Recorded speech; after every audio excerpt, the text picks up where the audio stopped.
বয়স যখন ৮ বছর তখন মাউন্ট এভারেস্টের ছবি দেখিয়ে ছেলেটির বাবা বলেছিলেন, তুমি কি পারবে এভারেস্ট জয় করতে? ছেলেটি বলেছিল, পারবো। হ্যাঁ বন্ধুরা, নিশ্চয় বুঝতে পারছেন সে ছেলেটি আসলে কে। সে ছেলেটি হলো বেয়ার গ্রিলস।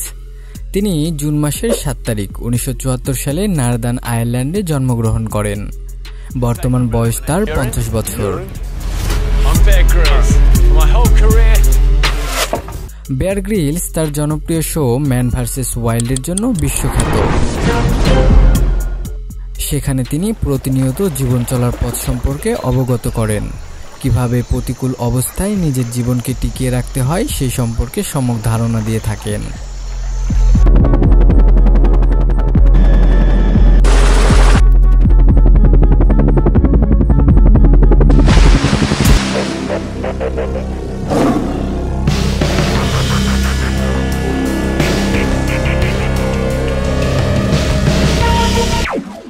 বেয়ার গ্রিলসের বাবা ছিলেন একজন রাজনীতিবিদ। বেয়ার তার বাবার কাছ থেকে সর্বপ্রথম নৌ চালানো শিখেছিলেন। পরবর্তীতে বাবার থেকেই পর্বত আরোহণ সহ খুঁটিনাটি নানা বিষয়ে জ্ঞান লাভ করেন। বলতে গেলে জীবন চলার পথে প্রাথমিক শিক্ষা তিনি তার বাবার থেকেই পেয়েছেন। তার বাবার অনুপ্রেরণাতেই অ্যাডভেঞ্চারের বীজ বপন হয় বেয়ার গ্রিলসের মনে। বেয়ারের একটি রোগ ছিল যাকে অ্যাক্রোফোবিয়া বলা হয়। এটি এমন একটি রোগ যেটি যাদের ভেতরে থাকে তারা উচ্চতাকে ভয় পায়। বেয়ারের সবচেয়ে বড় ভয় ছিল উচ্চতাকে নিয়ে, কিন্তু সে তার এ ভয়টি আস্তে আস্তে কাটিয়ে তোলেন। বেয়ার তার শিক্ষা জীবন শেষ করে তিনি সেনাবাহিনীতে যোগদান করেন। তিনি সেখান থেকে মিলিটারি ট্রেনিং, প্যারাশুট জাম্প আর অনেক বিষয়ে অভিজ্ঞতা লাভ করেন। ব্রিটিশ সেনাবাহিনীতে কাজ করার পর তিনি একটি স্পেশাল ফোর্সে কাজ শুরু করেন।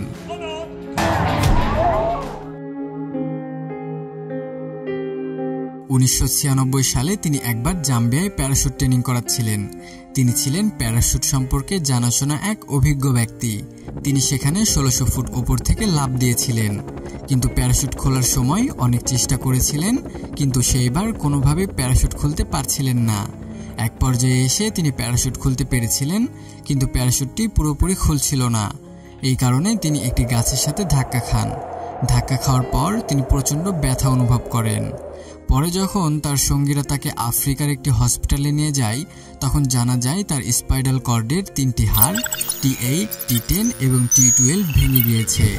আর এগুলো হলো মেরুদণ্ডের সবথেকে শক্তিশালী হাড়। প্রাথমিক অবস্থায় ডাক্তার তার পিঠে একটি ইঞ্জেকশন দিয়েছিল, যেটার ফলে সে ভালো ফিল করা শুরু করে, কিন্তু ডাক্তার তাকে বলেছিল সে আর কখনোই হাঁটতে পারবে না।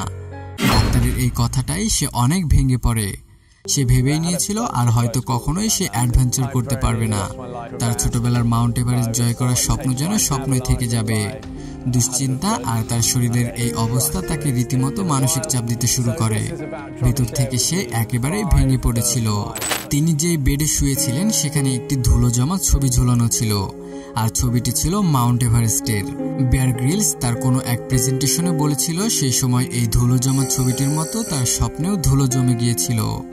বেয়ার গ্রিলস এর সঙ্গীরা তাকে নিয়ে খুব কনফিডেন্স ছিলেন, কারণ তাদের মধ্যে এই একমাত্র ব্যক্তি যে কিনা সবসময় পজিটিভ চিন্তার অধিকারী। তারা মনে করেছিল বেয়ার গ্রিলস তার মনের দুর্বলতা কাটিয়ে ঠিক তাদের মাঝে আবারও ফিরে আসবে। কিন্তু অসুস্থ হওয়ার ২-৩ মাস পরও তার শরীরের কোনো উন্নতি লক্ষ্য করা যায়নি। একদিন হঠাৎ করে বেয়ারের তার দাদির কথা মনে পড়ে। তার দাদি বলেছিল, জীবনে যা কিছুই হয় তা ভালোর জন্যই হয়। মানুষই নিজেকে খুশি করার কিংবা দুঃখী করার উপায় খুঁজে নেয়। যখনই তুমি কোনো বিপদে পড়বে এটা মনে করবে যেন যা কিছু হচ্ছে সৃষ্টিকর্তার ইচ্ছাতেই হচ্ছে। আর সৃষ্টিকর্তা কখনোই খারাপ কিছু হতে দিতে পারে না, কারণ তিনি যা করেন তা মঙ্গলের জন্যই করেন। সেই সময় বেয়ার এই কথাটির মানে বুঝতে না পারলেও বেডে শুয়ে থেকে কথাটির মানে গভীরভাবে ভাবতে থাকেন। তিনি মনে মনে চিন্তা করতে থাকেন যে তিনি তো মরে যেতেও পারতেন। তিনি আরো বিশ্বাস করতে থাকেন যে নিশ্চয়ই সৃষ্টিকর্তা তার জন্য ভালো কিছু রেখেছেন। এটা ভেবে তার মানসিক চিন্তা কিছুটা কমে আসতে থাকে, আর নিজের লক্ষ্যের প্রতি তিনি মনোযোগী হয়ে ওঠেন। সেদিন মাউন্ট এভারেস্টের ছবিটা হাতে নিয়ে বলেছিল সুস্থ হয়ে তিনি সর্বপ্রথম এই মাউন্ট এভারেস্ট জয় করবেন, কিন্তু ডাক্তাররা বলেই দিয়েছিল তার সুস্থ হওয়ার তেমন কোনো সম্ভাবনা নেই। সৃষ্টিকর্তার অশেষ কৃপা আর নিজের মনোবল দ্বারা মেডিকেল সায়েন্স আর সবাইকে অবাক করে দিয়ে ১ বছরের মধ্যেই সুস্থ হয়ে ওঠেন। সুস্থ হবার পর মাত্র ৯০ দিনে ১৯৯৮ সালের ১৬ই মে মাত্র 23 বছর বয়সে শৈশবের লালিত স্বপ্ন মাউন্ট এভারেস্ট জয় করেন।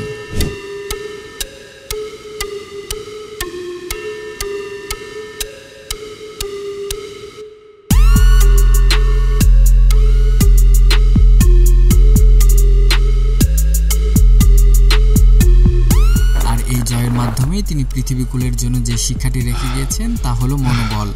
তিনি বোঝাতে চেয়েছেন যে তিনি যতটা না পড়ে গিয়ে কষ্ট পেয়েছেন তার থেকে বেশি কষ্ট ছিল তার মানসিক চাপের কারণে। যখন তিনি মানসিক চাপ কমিয়ে নিজের প্রতি কনফিডেন্স আর সৃষ্টিকর্তার প্রতি বিশ্বাস রাখতে শুরু করলেন, তখন তিনি অটোমেটিকভাবে সুস্থ হতে শুরু করলেন। তারপর তিনি আবারও জনপ্রিয় শো ম্যান ভার্সেস ওয়াইল্ডে ফিরে আসেন এবং সেনাবাহিনীতে আবারও যোগদান করেন।